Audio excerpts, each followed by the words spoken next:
Hi friends, ಹೇಗಿದ್ದೀರಾ? ಎಲ್ಲ ಚೆನ್ನಾಗಿದ್ದೀರಾ ಅಂತ ಅಂದ್ಕೊಳ್ತೀನಿ. ವರ್ಣಿಕಾ ಅಡುಗೆ ಮನೆಗೆ ಸ್ವಾಗತ.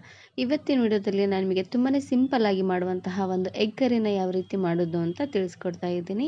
ಇದನ್ನು ನೀವು ಚಪಾತಿ, ನಾನ್, ಕುಲ್ಚಾ, ರೋಟಿ ಜೊತೆಗೆಲ್ಲ ಸರ್ವ್ ಮಾಡ್ಕೋಬೋದು. ಹಾಗೆಯೇ ವೆರೈಟಿ ಆಗಿರುವಂತಹ ರೈಸ್ ಜೊತೆಗೆ ಸಹ ನೀವು ಇದನ್ನು ಸರ್ವ್ ಮಾಡ್ಕೋಬೋದು. ಹಾಗಾದರೆ ಬನ್ನಿ, ತಡ ಮಾಡದೆ ರೆಸಿಪಿನ ಶುರು ಮಾಡೋಣ. ವಿಡಿಯೋ ನೋಡೋದಕ್ಕೂ ಮೊದಲು ನೀವು ನನ್ನ ಚಾನಲನ್ನು ಸಬ್ಸ್ಕ್ರೈಬ್ ಮಾಡದೆ ನೋಡ್ತಾ ಇದ್ದರೆ ಪ್ಲೀಸ್ ಸಬ್ಸ್ಕ್ರೈಬ್ ಮಾಡ್ಕೊಳ್ಳಿ. ಹಾಗೆಯೇ ಪಕ್ಕದಲ್ಲಿ ಬರುವಂತಹ ಬೆಲ್ ಐಕನನ್ನು ಕ್ಲಿಕ್ ಮಾಡಿ. ಎಗ್ ಕರಿನ ಮಾಡಲಿಕ್ಕೆ ಮೊದಲು ನಾನಿಲ್ಲಿ ಮಸಾಲೆನ ರುಬ್ಕೊಳ್ತಾ ಇದ್ದೀನಿ. ಒಂದು ದೊಡ್ಡ ಮಿಕ್ಸಿ ಜಾರ್ಗೆ 1 ಕಪ್ ಆಗುವಷ್ಟು ಒಣ ಕೊಬ್ಬರಿನ ಹಾಕ್ಕೊಳ್ತಾ ಇದ್ದೀನಿ. ಕೊಬ್ಬರಿನ ಈ ರೀತಿಯಾಗಿ ಉದ್ದವಾಗಾದರೂ ಕಟ್ ಮಾಡಿ ಹಾಕ್ಕೊಳ್ಬೋದು, ಇಲ್ಲಾಂದರೆ ಸಣ್ಣದಾಗಿ ತುರಿದು ಸಹ ನೀವಿಲ್ಲಿ ಹಾಕ್ಕೊಳ್ಬೋದು. ಹಾಗೆಯೇ ಇದ್ರ ಜೊತೆಗೇ ಸ್ವಲ್ಪ ಕೊತ್ತಂಬರಿ ಸೊಪ್ಪನ್ನು ಹಾಕ್ಕೊಳ್ತಾ ಇದ್ದೀನಿ. ಒಂದು ಅರ್ಧ ಹಿಡಿಯಾಗುವಷ್ಟು ಕೊತ್ತಂಬರಿ ಸೊಪ್ಪನ್ನು ಹಾಕ್ಕೊಂಡ್ರೆ ಸಾಕಾಗುತ್ತೆ. ಇದ್ರ ಜೊತೆಗೆ 3 ಏಲಕ್ಕಿ, 3 ಲವಂಗ, ಹಾಗೆಯೇ 3 ಇಂಚ್ ಆಗುವಷ್ಟು ಚಕ್ಕೆನ ಹಾಕ್ಕೊಳ್ತಾ ಇದ್ದೀನಿ. ಸ್ಪೈಸಸ್ಸು ಸ್ವಲ್ಪ ಜಾಸ್ತಿ ಬೇಕು ಅನ್ನೋ ಹಾಗಿದ್ರೆ ಇನ್ನು ಸ್ವಲ್ಪ ಜಾಸ್ತಿ ಸಹ ನೀವಿಲ್ಲಿ ಹಾಕ್ಕೊಂಡು ಮಾಡ್ಕೊಳ್ಬೋದು. ಹಾಗೆಯೇ ಇದಕ್ಕೆ ನಾನಿವಾಗ 2 ಚಮಚ ಆಗುವಷ್ಟು ಶುಂಠಿ ಬೆಳ್ಳುಳ್ಳಿ ಪೇಸ್ಟನ್ನು ಹಾಕ್ಕೊಳ್ತಾ ಇದ್ದೀನಿ.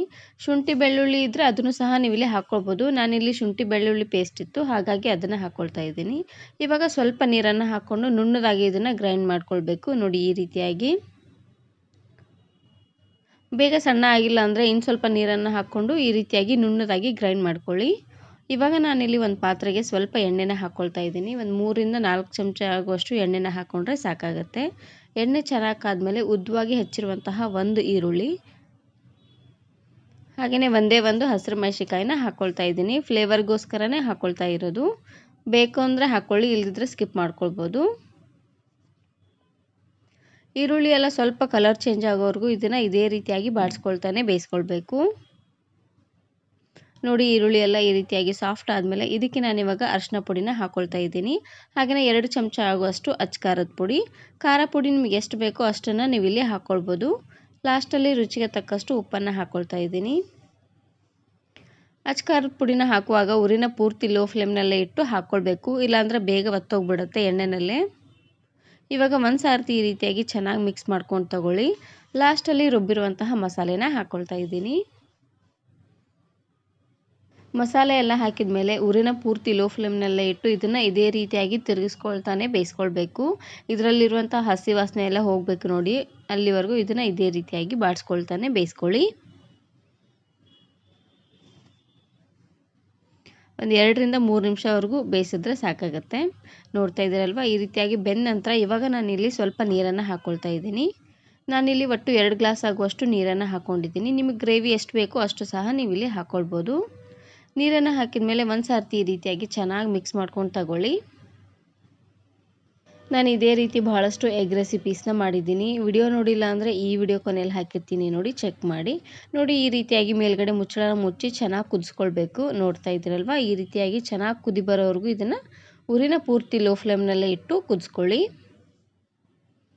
ಇವಾಗ ಒಂದು ಸಾರ್ತಿ ಈ ರೀತಿಯಾಗಿ ಚೆನ್ನಾಗಿ ಮಿಕ್ಸ್ ಮಾಡಿಕೊಂಡು ಇವಾಗ ನಾನಿಲ್ಲಿ ಬೇಯಿಸಿರುವಂತಹ ಮೊಟ್ಟೆನ ಹಾಕ್ಕೊಳ್ತಾ ಇದ್ದೀನಿ. ನಾನಿಲ್ಲಿ ಒಂದು 8 ಮೊಟ್ಟೆನ ಚೆನ್ನಾಗಿ ಬೇಯಿಸ್ಕೊಂಡು 1ರಲ್ಲಿ 2 ಭಾಗನ ಮಾಡಿ ಹಾಕ್ಕೊಳ್ತಾ ಇದ್ದೀನಿ. ಉರಿನ ಆದಷ್ಟು ಲೋ ಫ್ಲೇಮ್ನಲ್ಲೇ ಇಟ್ಟು ಎಗ್ಗನ್ನು ಬೇಯಿಸ್ಕೊಳ್ಬೇಕು. ಈ ರೀತಿ ಮಾಡೋದ್ರಿಂದ ಎಗ್ಗು ಚೆನ್ನಾಗಿ ಕುದಿಯುತ್ತೆ, ಸ್ವಲ್ಪನೂ ಒಡೆದೋಗಂಗಿಲ್ಲ. ಎಗ್ಗನ್ನು ಹಾಕಿದ ಮೇಲೆ ಲಾಸ್ಟಲ್ಲಿ ಸಣ್ಣದಾಗಿ ಕಟ್ ಮಾಡಿರುವಂತಹ ಕೊತ್ತಂಬರಿ ಸೊಪ್ಪನ್ನು ಹಾಕ್ಕೊಳ್ತಾ ಇದ್ದೀನಿ. ಹಾಗೆಯೇ ಸ್ವಲ್ಪ ಗರಂ ಮಸಾಲ, ಒಂದು ಅರ್ಧ ಚಮಚ ಆಗುವಷ್ಟು ಗರಂ ಮಸಾಲ ಹಾಕ್ಕೊಂಡ್ರೆ ಸಾಕಾಗುತ್ತೆ. ಎಲ್ಲವನ್ನು ಹಾಕ್ಕೊಂಡ್ಮೇಲೆ ಒಂದು ಸಾರ್ತಿ ನಿಧಾನವಾಗಿ ಈ ರೀತಿಯಾಗಿ ಮಿಕ್ಸ್ ಮಾಡ್ಕೊಂಡು ತಗೊಳ್ಬೇಕು, ಇಲ್ಲಾಂದರೆ ಬಿಳಿ ಭಾಗ ಹಳದಿ ಭಾಗ ಎಲ್ಲ ಸಪ್ರೇಟ್ ಆಗಿಬಿಡುತ್ತೆ. ಹಾಗಾಗಿ ಎಗ್ಗನ್ನು ಹಾಕಿದ ಮೇಲೆ ಇವಾಗ ಉರಿನ ಪೂರ್ತಿ ಲೋ ಫ್ಲೇಮ್ನಲ್ಲೇ ಇಟ್ಟು ಒಂದು 2 ನಿಮಿಷವರೆಗೂ ಬೇಯಿಸ್ಕೊಂಡ್ರೆ ಆಯಿತು. ಎಗ್ ಕರಿ ರೆಡಿಯಾಗಿ ಹೋಗಿಬಿಡುತ್ತೆ.